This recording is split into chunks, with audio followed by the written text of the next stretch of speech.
কবি সুকান্ত আচার্যের লেখা পতাকার 5 রং। বলো তো দেখি, পতাকায় মোদের কয়টি রং আছে? শিক্ষক এসে শুধালেন হেসে দ্বিতীয় শ্রেণীর কাছে।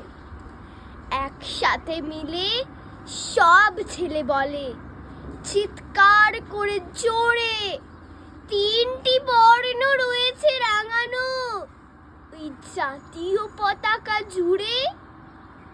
শ্রেণীর পিছনের বেঞ্চের কোণে শিশু ছিল এক বসে। পতাকার মাঝে 5 রং আছে, বলল সে মৃদুভাষী।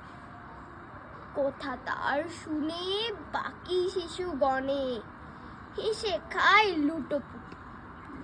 শিক্ষক রেগে বললেন হেঁকে, বোঝাও কি করে 5টি?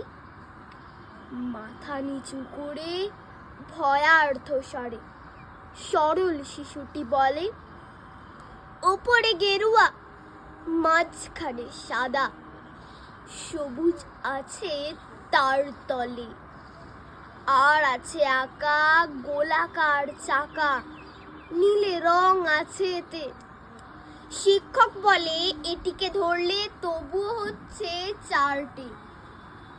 অবুধ শিশুটি বলল তখন, রং আছে আর এক। লাল লাল ছোপ দেখা যায় ওই পতাকার মাঝে। বাবাকে যখন আনলে ওরা কফিনের ঢাকা খুলে, চড়ানো রয়েছে দেহখানা তার পতাকা আর ফুলে। রক্তের দাগে ছিল লাল ছোপ ওই পতাকার মাঝে। এই নিয়ে মোট হলো 5টি। এবার তো ঠিক আছে? সরল শিশুটির জবাবখানি কাঁপিয়ে দিল বুক। অশ্রু এলো নয়ন ভরে, শুকনো হলো মুখ।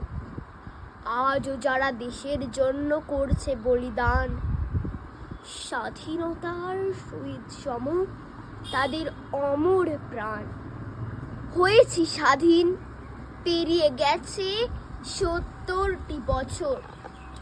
দেশ বাঁচাতে যাচ্ছে যে প্রাণ, রাখছি কি তার খবর? নমস্কার।